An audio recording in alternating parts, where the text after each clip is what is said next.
Authenticity and perfectionism don't mix because none of us are perfect. So if you're trying to be perfect, it's always going to come across as inauthentic because it's not a thing. No one is perfect. And if you're trying to be that, you're going to be very nervous and you're going to be hiding parts of yourself, and people are going to see that. And they're, again, not going to want to work with you because it's going to feel nervous and it's going to feel inauthentic.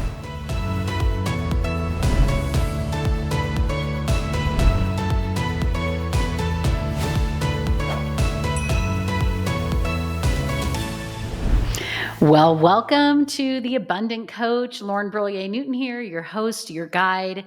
I'm thrilled to bring you the episode I have planned for you today because it's about authenticity in business, how to create massive success by being yourself. I think this is something that many, not just coaches, but just if you think about being who you are in the world, how comfortable are you letting it all out there? Putting it all out there for everybody to see and just letting yourself be truly yourself in front of other people, especially people who are not in your direct circle, not your bestest friends, but anybody that you would be in front of. And so today we're definitely going to talk about authenticity in business and how the more authentic you are, the more you will actually see your business grow. But as we always do on these episodes where it's just me and you and me kind of breaking down something that I've learned over my years in coaching, I want to start with a quote. This quote is one of my favorite quotes of all time, and it is perfect for this particular episode. So here we go. This is a Joseph Campbell quote. The privilege of a lifetime is being who you are. That actually, it's a privilege to be you, the one unique you. One of the things that I like to think about all the time is just there's never been another you.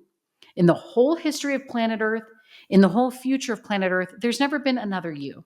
Even if you believe in reincarnation, there's never been another you in this body in this lifetime. So if you think about really what a privilege it is to be the only one of you who can laugh the way you do and has the creativity you do, and just everything about you is so unique and so special.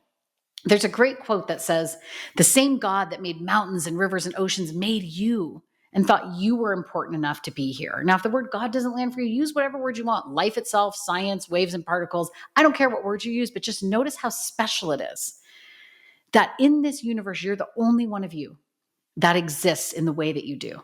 And so the privilege of a lifetime is being who you are. And as a coach, the authenticity of letting that you shine, you can call it authenticity marketing if you want, but really it's not even a marketing. It's just who you are. And then that shines through and that makes people want to work with you.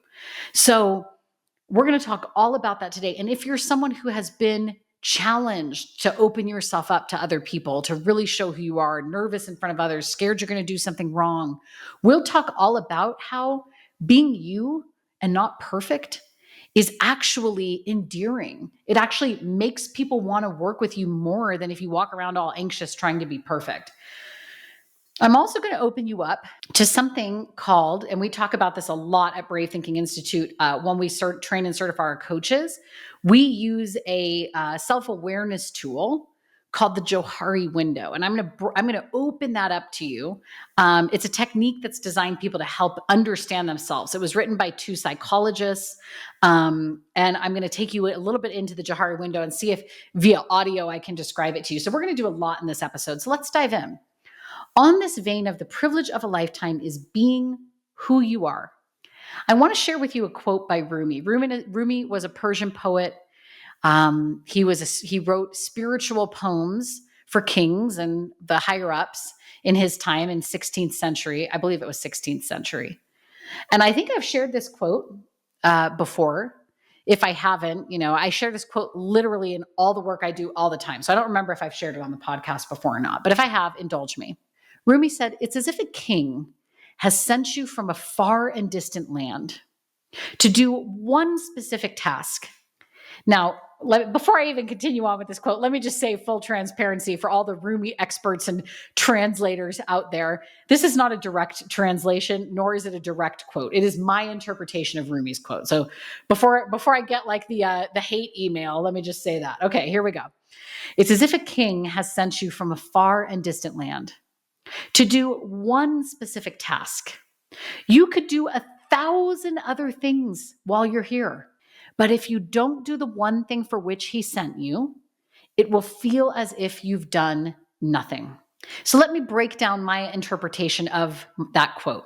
It says, if a king has sent you from a far and distant land, king, God, spirit, life, a greater scientific system, whatever you want to put on that creator of the universe, whatever name you want to give it. It's as if he sent you from a far and distant land. Do you notice that if you wake up in the morning as a human on planet Earth, that's not like, oh, yay, I know how to be human for the next 90 years. No, nobody gives us a handbook. I think every single one of us, at least those of us who are walking a spiritual path, which I believe most of you are who are listening to The Abundant Coach, it's discombobulating as hell to be on planet Earth. You're like, what am I doing here and why, right?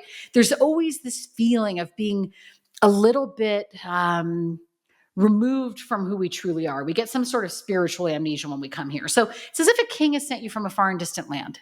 You feel like, okay, this may not be my home planet, but here I am, to do one specific task. You could do 1,000 other things while you're here. So I don't believe Rumi was saying you're meant to be a teacher, you're meant to be a life coach, you're meant to be a firefighter. I don't think he's talking about that. The one specific task that you could do 1,000 other things while you're here, but if you don't do this one thing, it's going to feel as if you've done nothing. That one thing is being you. Discovering more of yourself today than you did yesterday, discovering your potential and who you really are and what you want to do next and what really is the true essence of you. That's why I believe each of us is here. That's what I believe Rumi was saying. That's what I believe Joseph Campbell was saying. And that's what I'm saying to you today. That this essence of who you and only you truly are is not only something that's going to help you be an authentic marketer and be a better coach, but it's actually going to help you live a better life. With a capital L, live. So there is only one you. And the you that is designed to help others, because I don't believe you'd be listening to The Abundant Coach if there wasn't something in you that wanted to help someone else on this planet, whether it's being a coach or whatever else you discover to do. The being the one you is actually going to attract the right and perfect people to your message, because they won't hear it from me. They won't hear it from Tony Robbins or Mary Morrissey. They're going to hear it from you because you are you and you have your own quirky and unique and special and wonderful ways of doing things. So on a spiritual high level overview, if that's not a reason to just be who you truly are, I don't know what else is. But I know that for some of you listening, that this idea of just actually putting it all out there is very scary. It's a little bit vulnerable. It feels like if I somehow show who I really am with all my imperfections and quirks, people aren't going to like me. I want to tell you something that Mary Morrissey, my coach, my mentor, my friend, and the founder of Brave Thinking Institute, told me a long time ago when I got a bug inside of me, a calling inside of me to write a specific coaching program that I wanted to write and change the format of my coaching. And I said to her, Mary, I'm afraid that if I do this, somebody's going to be mad at me. Somebody's going to say this about me or that about me. And I thought she was going to say, no, Lauren, they're not going to say that about you. Or she was going to give me some words of encouragement. And she didn't say anything that I expected her to say. And when I'm saying people might be mad at me, people might say this about me, she actually said back, you're right, they will. And then she just sat there and she stared at me with these big, beautiful brown eyes that she has and blinked. Yeah, you're right, they will. And I was like, where's the inspiration in that? I'm trying to avoid people saying things about me. Like, what are you trying to tell me? What she was saying to me is, what business is that of yours? If somebody doesn't resonate with your brand or somebody says something about you or somebody doesn't like what you're doing, okay. And I loved that because she wasn't trying to lie to me and say, nobody's ever going to dislike you. For some people, you won't be their cup of tea, but you all have to decide, and I have to decide, am I not going to do the thing that's on my heart to do in this lifetime? Because somebody that I don't even know, then I probably won't even know they're thinking this about me, isn't in love with my brand or my mission or my product. I'm really not going to shine my soul light because somebody might think or say something about me. Somebody might not like it. I think that's why we don't want to be who we are, because we're so afraid that somebody's going to think or say something. Well, let's just do a breaking news alert here. You think like, I don't care how spiritual we all think we are. You think things about people all the time. I know you do. You see someone walking down the street, you think something, you're in a meeting with someone, you think something, you're thinking things about people all the time. Would you want them to stop shining their light because you had a fleeting thought about them? Of course not. You'd be like, no, I wouldn't want them in my head hearing all these things I think. I want them to go out and shine their light. So why would we not be the authentic self we are, not just as coaches, but people, because we're afraid someone's going to think something? Here's something I learned that I think is so massive, and I felt such a freedom after I learned this. If someone thinks something bad about you, if someone thinks something about you, even if they say it to your face, you're not going to die. And I think we get preconditioned as children that if we disappoint someone or someone thinks something about that, we're going to die, because there was a time when if we didn't please the people raising us, we wouldn't survive. When you were a baby, and a toddler, if you didn't please those outside forces, you might not get fed and you might die.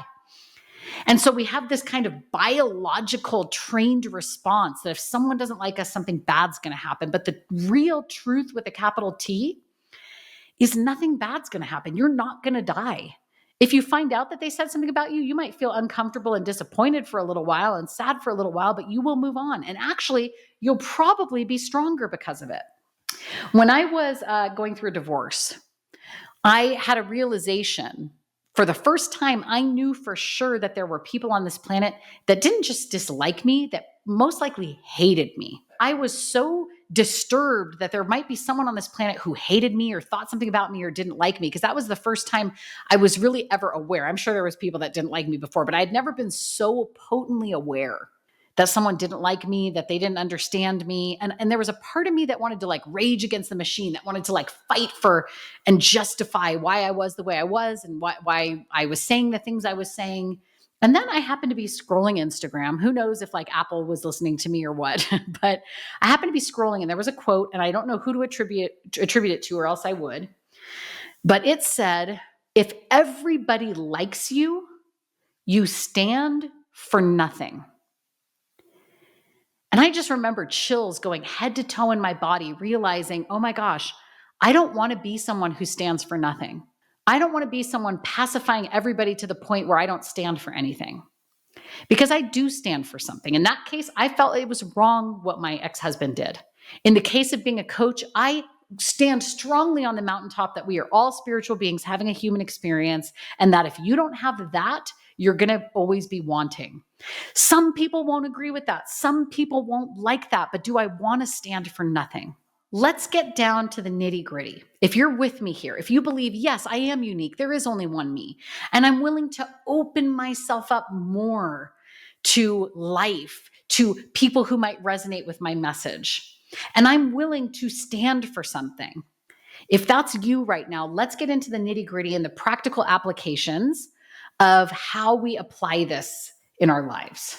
One thing when we very first get started as coaches, and we're wanting to attract clients, is it's easy to try to copy someone else's style. I'll just use Mary Morrissey as an example. Mary Morrissey is the mastermind, the creator of all the coaching certification here at Brave Thinking Institute. Now, me and others have moved it forward and expanded on it, but she's the ultimate creator of the work. So it would be easy to look at Mary and look at her style and look at the way she teaches and think, okay, I'm supposed to copy that. And all of our coaches get scripts and different things and curriculum that they can teach. So in some ways, it seems like we're asking our coaches to quote unquote copy that. But that's actually not what we're asking. What we're saying is, here's a framework, take it and make it your own. But I know that sometimes we get into our stubborn little heads. In Italian, we call it testa dura, hard-headed. We're supposed to copy someone. Even if someone says, no, you're not supposed to copy this, it's just a framework, make it your own. We get so like into following the rules or wanting to be a certain way or wanting to, copy that success that we don't do what we're supposed to do. So I remember one time I was working with a coach, trained and certified here at Brave Thinking Institute. And they said something to me that was really interesting. They said, when I look at Mary speak on stage, she's always wearing beautiful dresses and jewelry and makeup, and she looks so put together. And I've been trying to do that. I've been trying to look like that. I've been trying to, she didn't use the word copy, but, replicate what Mary has done, because Mary's very successful. And I'm so uncomfortable. And I was so happy she brought this to my attention, because what I said to her is, no one expects you to dress like Mary or present like Mary. And yes, Mary's successful because that's Mary. I happen to know that Mary wears slacks and pantyhose and heels and everything when she's just relaxing at her house on a Sunday. That's just who Mary is. But that wasn't who this coach was. So it's like, yes, we've empowered you with the tools and principles that you can share with your clients that will help them be successful. But if you're uncomfortable dressing like Mary, because that's not you, your audience is actually going to be turned off by you, because there's going to be a weird energy you're portraying by being uncomfortable. And then they're not going to work with you because they're noticing and sensing the discomfort. So I said to her, what would you wear on stage? And she's like, I just wear jeans on and a t-shirt. Great, do that. Be yourself. So don't ever feel like you have to copy someone because they're successful, or you have to be something you're not. I remember when I worked in the schools, I was an elementary school teacher, and then I became a reading specialist type position. In our district, we called it a literacy coach. I worked in Berkeley, California. And not to give a stereotype of Berkeley, but it's a very casual setting. There's not a lot of people walking around in business suits, in the school district in Berkeley. But I love wearing makeup. I love wearing lots of jewelry. I love wearing fancy clothes. That's just who I am. And so kind of similar to Mary in some ways, although I'm not quite as sophisticated. And that is totally okay with me, by the way. That's not a criticism of myself. It's just, that's kind of like, I like to call, if I had to summarize my style, I would say Stevie Nicks, who lives on a ranch and rides horses in Wyoming. That's who I kind of try to be in terms of my style. And I love that. And so when I worked in Berkeley, I would always wear high heels and dresses and platform boots and, all that. And sometimes the other teachers would say, why are you so dressed up? Like, they'd literally ask me that. And I would say, because I love it. I know I don't have to. I'm not trying to do anything. I just love it. And so you have to find for you what your style is, who you are. Just be who you are.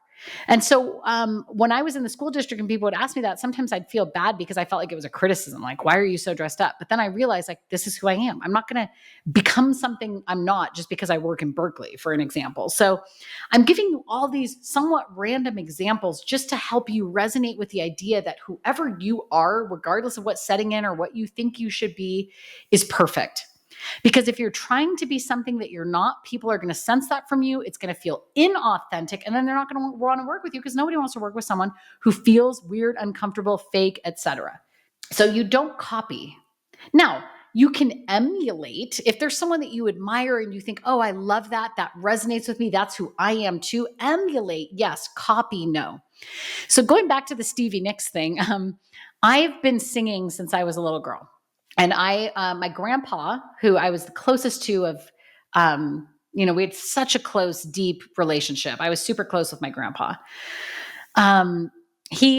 I asked him if he would pay for me to have singing lessons when I was a little girl. So I started taking singing lessons. I think I was 11 when I started taking singing lessons.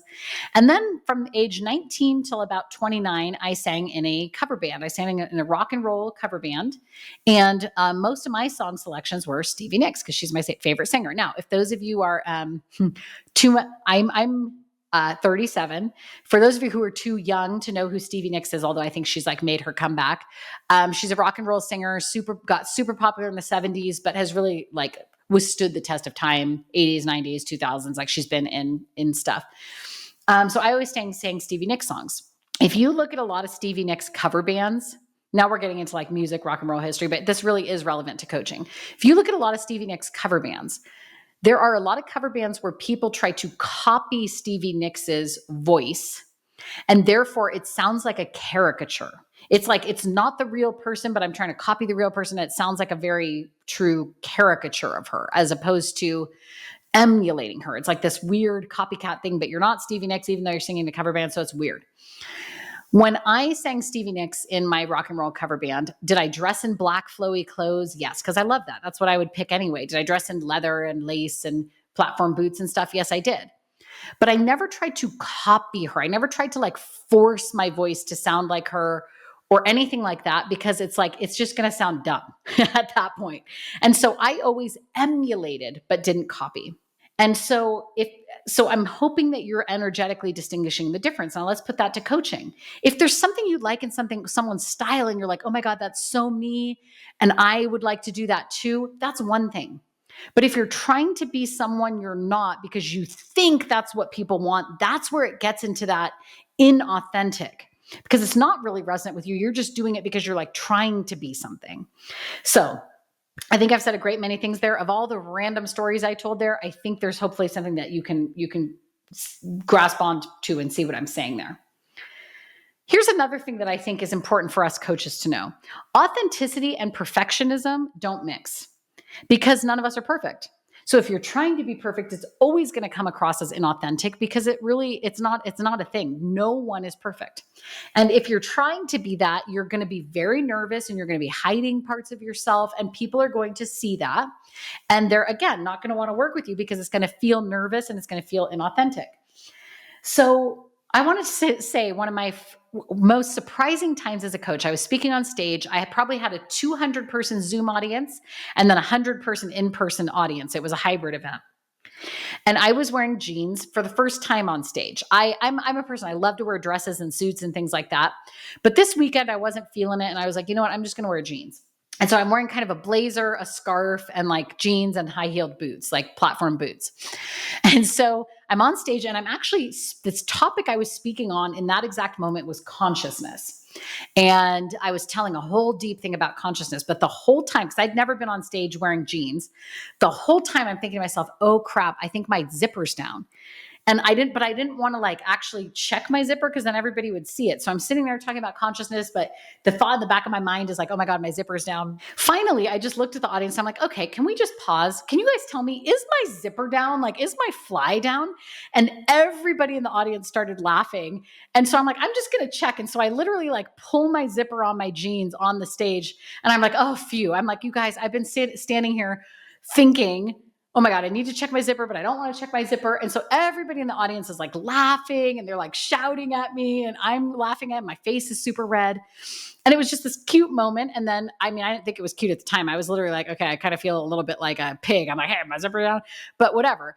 So later, multiple people told me that the reason they enrolled in my coaching program that weekend was because of the zipper moment. And I was like, wait, what? Really? And they're like, yeah, when you did that, I knew you were my coach. I knew that you would be a person who would get me. Because right in that moment, I was being fully my authentic self. Am I my authentic self when I'm teaching? Absolutely.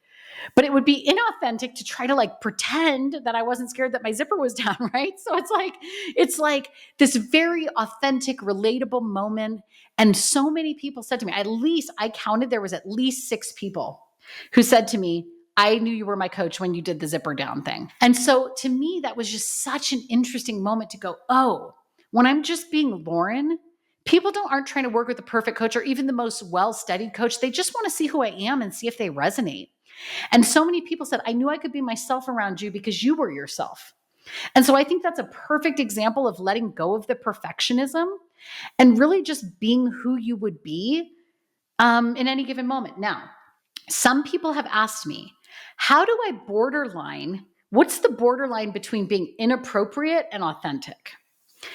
And really, I don't think that there is a border. I mean, I do think there's a border, but I don't think, if it's your brand, like there's some people's brand is to cuss and to just like lay it all out there. And like, that's some people's brand. So for me, if that would feel inappropriate for me, it's just because that's not authentic to me. So I can't tell you what's appropriate and what's inappropriate. Are some people going to want to work with a more professional, like dialed in person? Certainly. I've talked about this before in other venues and maybe on this podcast, who knows? I don't remember, but there's a YouTuber I follow. Her name's Emily D. Baker. And she does pop culture legal cases. So if someone's in the news, like when Johnny Depp was in the news, she breaks down the legal aspects of his court case. And she has purple hair, and she even says in her intro, I'm a big fan of the cursey words. And she cusses like all the time in her podcast and in her YouTube channel. Another podcaster asked her, like, aren't you afraid people are going to like get turned off by that? And she's like, no, I'm not afraid, because if people get turned off by that, they're not my tribe. They're not going to resonate with me. So it's okay if they get turned off, because this isn't the channel for them. So if it feels inappropriate to you, it's because that's not your brand. That's not your style. That doesn't resonate with you. I would say inappropriate is actually an energy, because what's inappropriate is doing something messy that's not you. So if you're doing all sorts of messy, sort of inauthentic, energetically not connected things, then that's going to be inappropriate for you is an energy. If it's inappropriate for you, it's not going to resonate and people will feel your energy is off. If I got on here and tried to be like Emily and had purple hair and was cussing all the time, that would just be like inauthentic to me. So that's why it would feel inappropriate. Now, if someone doesn't match that Emily's brand, it's going to feel inappropriate to them. But that's what she said. I don't want them listening to my channel because they're not going to like really fit and resonate in my tribe. So how do we be more authentic? This is where I want to introduce the concept of the Johari window. I want you to imagine a square that has 4 smaller squares within it. You could even draw it. If you're listening to this and you're not driving, you could even draw it. So you've got a square, and then there's 4 smaller squares within that square. It's like a 4 square, okay? The top left square is what we would call your open area. It's the area that's known to you and known to others. Top left, it's known to you, it's known to others. So it's not hidden from you and it's not hidden from anyone else. This is your completely open area. Now let's look at bottom left is what we would call a hidden area. It's known to you, but you hide it from others. It's not known to others. Now let me say this. I don't necessarily think that we have to be 100% open. I mean, there are probably some things that to me, I wouldn't want to share with the podcast audience. Like I might not want to share with the podcast audience, like what happened the last time I went to the bathroom, right? Like there's certain things that I'm not going to say in every area, but it's not because I'm hiding it from you. Like I don't want you to know that I went to the bathroom before this call. It's just like, it's not relevant to me. It doesn't feel like something I'd want to share on this call. Like, so that is something that's known to you, but it's not known to others. It's okay for like your deepest, darkest fantasies or something like that to be in this hidden area or maybe only shared with your significant other or something like that.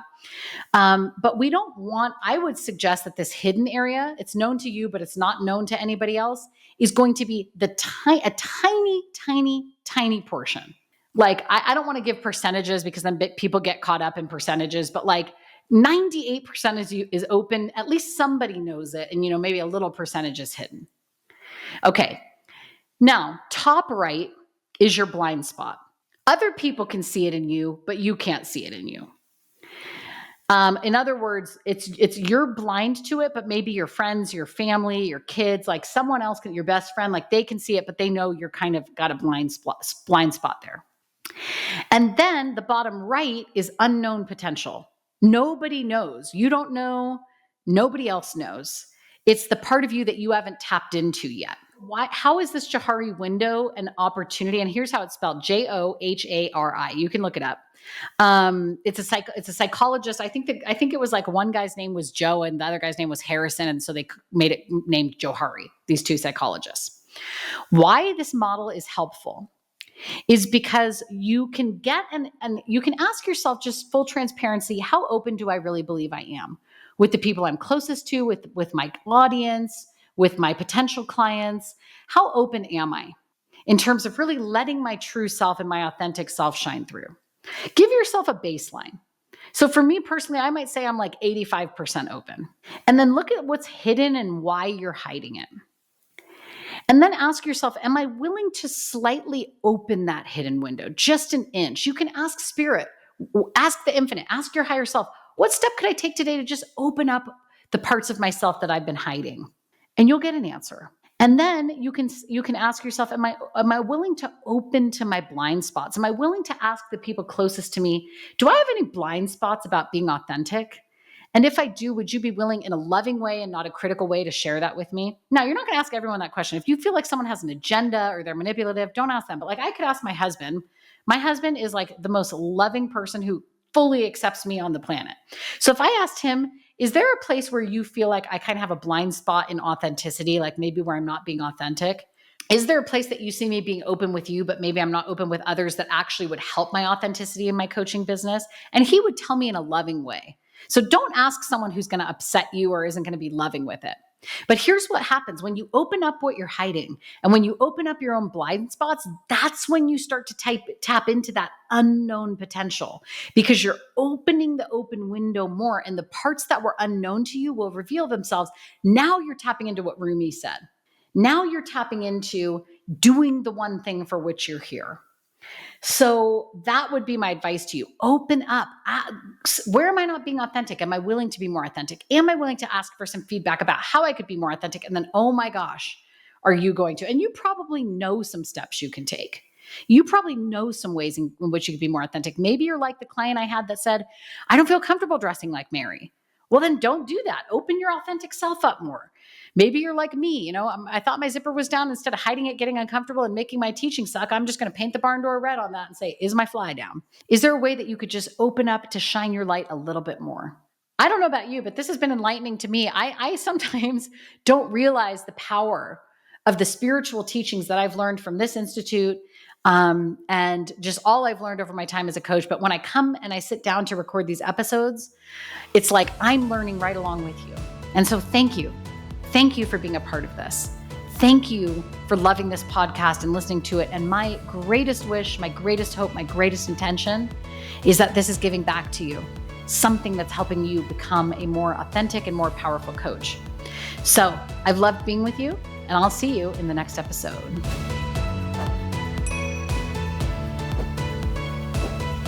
If you enjoyed this video, please click the like button and subscribe to our YouTube channel so that you never miss a new upload. You can help our channel continue to grow as we invest in creating more great content for coaches. Lastly, check the description below for helpful links to the resources mentioned in this video. Thank you and have an amazing day.